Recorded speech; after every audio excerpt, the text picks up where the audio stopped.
Guys, हर रोज एक video आ रही है, लेकिन आप लोगों का प्यार नहीं दिख रहा।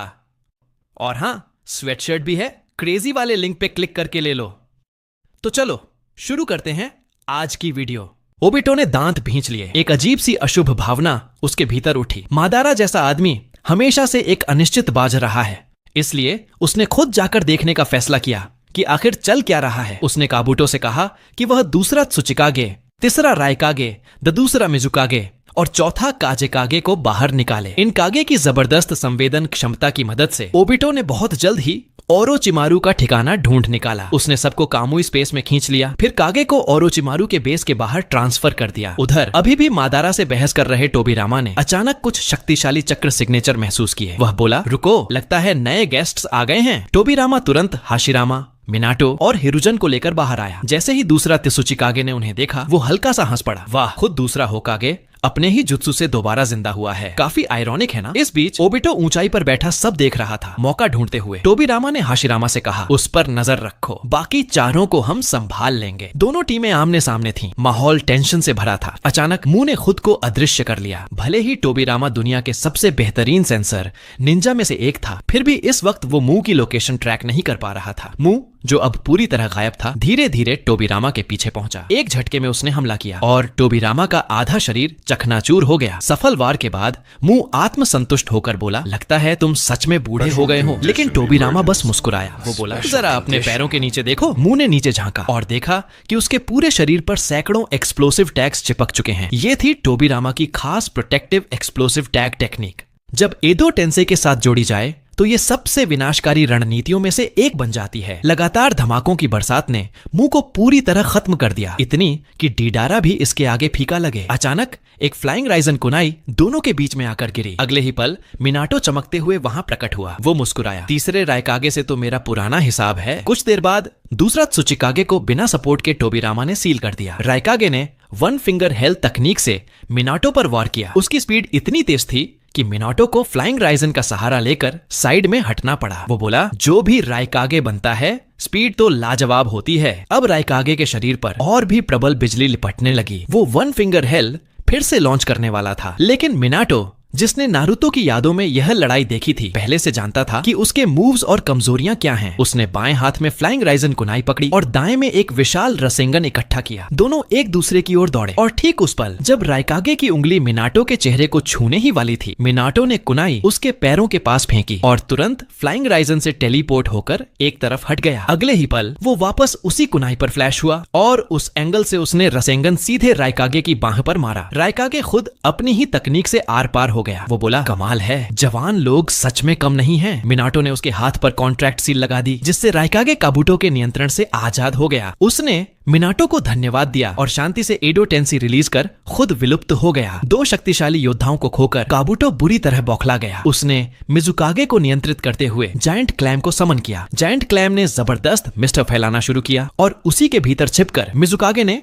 वाटर बबल जुत्सु छोड़ा। टोबिरामा जानता था कि जैसे ही वो बबल छुएगा, वो फट जाएगा। उसने एक शैडो क्लोन बनाया और वाटर वॉल जुत्सु से उस पर वार किए गए बबल्स को रोका। असली शरीर ने उस शैडो क्लोन के भीतर छिपे जायंट क्लैम को ढूंढ निकाला और वाटर स्टाइल सीवियरिंग वेव से उसे बीच में से दो हिस्सों में काट दिया। पवित्र धुंध हटते ही मिजुकागे का असली शरीर फिर से सामने आ गया। मिनाटो तुरंत फ्लैश स्टेप करके उसके सामने पहुंचा। वो कॉन्ट्रैक्ट सील एक्टिवेट करने ही वाला था कि अचानक मिजुकागे ने स्टिम एक्सप्लोजन चला दिया। सैकड़ों भाप के गोले हवा में उड़े। कुछ ने मिनाटो को पीछे धकेला और उसी समय उनमें से एक गोला तेजी से बदलकर एक वाटर क्लोन बन गया। दोनों के बीच कुछ तेज वार पलटवार हुए, लेकिन अचानक वो क्लोन फूलने लगा और अगले ही पल फटने ही वाला था। टोबिरामा ने झट से एक शैडो क्लोन बनाया और उस क्लोन को पकड़कर उसे एक सुनसान जगह पर टेलीपोर्ट कर दिया, जहां उसका धमाका किसी को नुकसान न पहुंचा सके। काबूटो का कंट्रोल अब भी जारी था, पर मिजुकागे की शक्ति पहले जैसी नहीं रही। उसका एदो टेंसेई शरीर असल जीवन की ताकत के बराबर नहीं पहुंच पा रहा था। आखिरकार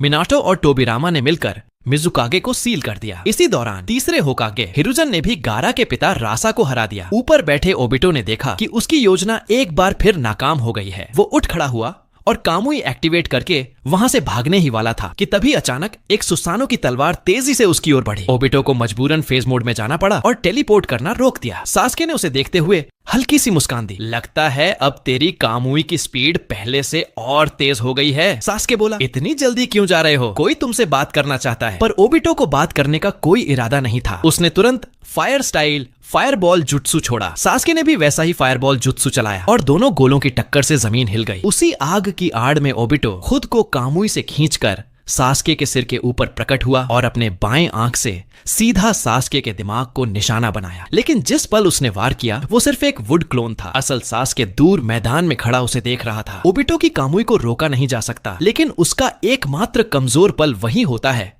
जब वो फिजिकल रूप में वापस आता है। सास्के ने एक साथ 10 से ज्यादा वुड क्लोन बना दिए जो पूरे मैदान में फैल गए। हर क्लोन ने अपना सुसानो धनुष उठाया और ओबिटो को टारगेट करते हुए सुसानो तीर वो छोड़ दिए। ओबिटो की आंखें सिकुड़ गईं। वो समझ गया कि सास्के उसी पल का इंतजार कर रहा है जब वो फिजिकल रूप में आएगा। लगता है पिछली लड़ाई के बाद तू और भी मजबूत हो गया है, उसने मन में सोचा। अगर अब इसे यूं ही बढ़ने दिया तो मून्स आई प्लान खतरे में पड़ जाएगा। उसने तय किया कि आज वो सास्के को किसी भी कीमत पर खत्म करेगा। वो सीधे सास्के की असली बॉडी की ओर भागा। मुकाबला अब स्पीड का था। क्या उसकी कामुई ज्यादा तेज होगी या सास्के की तलवार? सास्के ने चिदोरी चार्ज किया और सामने से टकरा गया। जैसे ही दोनों की तकनीकें टकराईं, दो और सुसानो ब्लेड्स ने हवा चीरते हुए ओबिटो की ओर वार किया। ओबिटो ने फिर से फेज मोड एक्टिवेट किया और सास्के के आर पार निकल गया। लेकिन उसके पीछे के वुड क्लोन फिर से सुसानो की विशाल तलवारें बना चुके थे। वो बुदबुदाया, कमबख्त, इसकी स्पीड पिछली बार से कहीं ज्यादा है। सास्के जानता था कि ओबिटो को बातों से नहीं मनाया जा सकता। नारुतो भी यहाँ नहीं था, इसीलिए उसका एकमात्र रास्ता यही था, उसे हराना। उसने चारों ओर अमेनो तजुकु टेंगाई शिंसो बैरियर फैलाया ताकि ओबिटो की मूवमेंट लिमिट हो जाए। कई सुसानो तीर एक साथ दागे गए। ओबिटो ने बचने की कोशिश नहीं की, बल्कि उसने एक ग्रे सुसानो प्रकट किया और उन सब हमलों को रोक दिया। वो बोला, ताकत बढ़ी है सिर्फ तुम्हारी नहीं, मूर्ख लड़के। उसके सुसानो की बाहें क्रॉस हुईं और उसमें से दो काले कामुई शूरिकेन आकार लेने लगे। सास्के की आंखें सिकुड़ गईं। वो पहचान गया ये वही जुत्सु है जो कभी काकाशी ने कागुया के खिलाफ इस्तेमाल किया था, कामुई शूरिकेन। ओबिटो ने दोनों शूरिकेन फेंके जो अपने लक्ष्य का पीछा करते हुए तेजी से सास्के की ओर बढ़े। सास्के ने तुरंत उंगली काटी और जमीन पर तेजी से सीलें बनाते हुए चिल्लाया, समनिंग टेक्निक क्विंटपल रशोमोन। लेकिन ओबिटो के कामुई शूरिकेन ने उन पांचों गेट्स को मानो हवा समझकर पार कर लिया। सास्के ने हैरान होकर देखा। उसे यकीन नहीं हुआ कि ये शूरिकेन इतनी आसानी से उसकी डिफेंस को भेद देगा। शूरिकेन सीधा उसके सीने से टकराया और वहां एक स्पेस टाइम वॉर्टेक्स घूमने लगा। मगर ठीक उसी पल सास्के ने ओरोचिमारू की snake body replacement technique activate की और अपने पीछे से एक सांप के शरीर के जरिए निकलकर बाहर आया। बस इसी वजह से वो उस ब्लैक होल जैसे वॉर्टेक्स में खींचने से बच गया। ओबिटो ने उसे जिंदा देखकर कहा, मानना पड़ेगा तू आसान नहीं है, लेकिन